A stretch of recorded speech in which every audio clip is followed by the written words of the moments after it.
नमस्कार दोस्तों, हमारी आज की कहानी है दहेज। कोमल एक मृदुभाषी, आत्मनिर्भर और नौकरी करने वाली लड़की थी।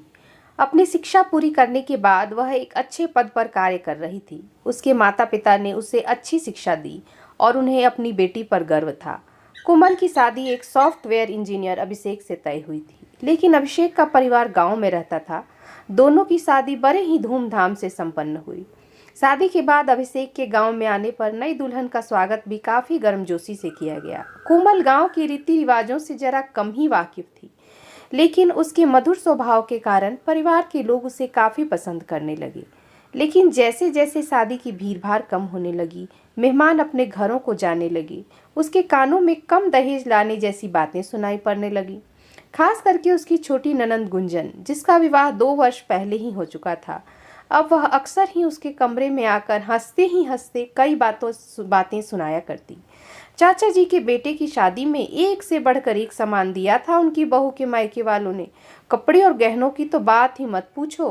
कभी कहती, पड़ोसी के लड़के की शादी में दहेज के सामानों से घर भर दिया था लड़की वालों ने, जबकि उनका लड़का तो बेरोजगार है। मौसी जी कह रही थी कि कहाँ नौकरी वाली लड़की के चक्कर में इतने कम दहेज में शादी कर लिया तुम लोगों ने। मेरी बताई लड़की से शादी करते तो आज पूरा घर भरा होता दहेज के सामानों से। जाने ऐसी कितनी बातें। ऐसा नहीं था कि यह बिना दहेज की शादी थी, दहेज का लेन देन भी हुआ था। लेकिन कोमल ने अपनी इच्छा अनुसार अपनी आवश्यकता के ही कपड़े गहने जैसी चीज़ों की खरीदारी की थी, और ज़रूरत से ज़्यादा दिखावे की चीज़ देने से उसने स्वयं ही अपने माता पिता को रोक दिया था। नंद की ऐसी बातें सुनकर उसे बुरा तो अवश्य लगता, लेकिन वह चुप रह जाती थी। ऐसी दबी छुपी शिकायत 1-2 बार उसने अपनी सास के मुंह से भी सुन रखी थी। हालांकि वे लोग कोमल का ख्याल अच्छी तरह रखते थे, तो कोमल सोचती कि यह लोग मन के बुरे नहीं हैं, शायद इनके आसपास का माहौल ही ऐसा है जिससे इनकी सोच ऐसी हो चुकी है। कुछ समय के बाद कोमल अपने पति के साथ शादी के बाद पहली बार अपने मायके जाती है। वहाँ उनका अच्छे से स्वागत होता है। लौटते समय कोमल की माँ उसकी सास, ननंद और परिवार के अन्य सदस्यों के लिए उपहार में कपड़े और मिठाइयाँ इत्यादि भिजवाती हैं। लेकिन घर आने के बाद उसके लाए हुए कपड़ों को देखकर उसकी छोटी ननंद गुंजन, जो लंबे समय के लिए ही अभी अपने मायके में रुकी हुई थी, कपड़े देखते ही नाक भौं सिकोड़ने लगती है और कहती है, यह कैसे कपड़े दिए हैं आपके मायके वालों ने? पता नहीं दिमाग नाम की चीज़ है या नहीं उनके पास।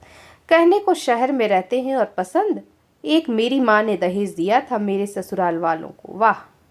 आज कोमल वापस अपने कमरे में आकर खूब रोई। सासू माँ ने भी एक बार नहीं रोका अपनी बेटी को। हालांकि कोमल के पति और ससुर इन बातों से अनजान थे। थोड़ी देर में ही गुंजन चहकती हुई कोमल के कमरे में आती है और कहती है कि भाभी, मेरी ससुराल से फ़ोन आया था। आपकी शादी में बीमार होने की वजह से मेरी सास नहीं आ पाई थी, तो वह और मेरी छोटी ननंद आज शाम को आपसे मिलने आने वाले हैं। पास का गांव होने की वजह से ही वह लोग रात में ही वापस लौट जाएंगे। आप अच्छे से तैयार हो जाना और चलिए हम सब मिलकर खाने की तैयारियां कर लेते हैं। कोमल का मन तो उदास था, लेकिन वह कह भी क्या सकती थी। वैसे भी उसकी शादी के लिए ली गई छुट्टियां जल्दी ही खत्म होने वाली थीं और उसे वापस अपने काम पर लौटना था। तो वह गुंजन के साथ उसके ससुराल वालों के स्वागत की तैयारी में लग गई। शाम में उसकी सास और छोटी ननंद आए। उनका खूब स्वागत सत्कार हुआ। नाश्ते खाने से निपटने के बाद सभी औरतें बैठक में एक साथ बैठी हुई थीं।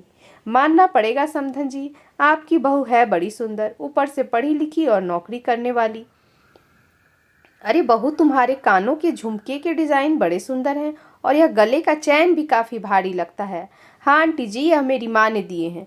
यह लो। एक तो नौकरी वाली बहू और ऊपर से इतने सुंदर और भारी गहने भी। इन लोगों ने तो हल्के में ही निपटा दिया था गुंजन को। क्यों गुंजन, इतने भारी झुमके गहने तो न दिए थे तेरी माँ ने? कोमल की सास और ननंद के चेहरे अब सफ़ेद पड़ चुके थे, क्योंकि जैसे को तैसा जो मिल गया था। खैर, थोड़ी देर में मेहमान चले गए। गुंजन अब अपनी भाभी से नजरें नहीं मिला पा रही थी, क्योंकि उसकी सारी पोल उसके ससुराल वालों ने कोमल के सामने खोल दी थी।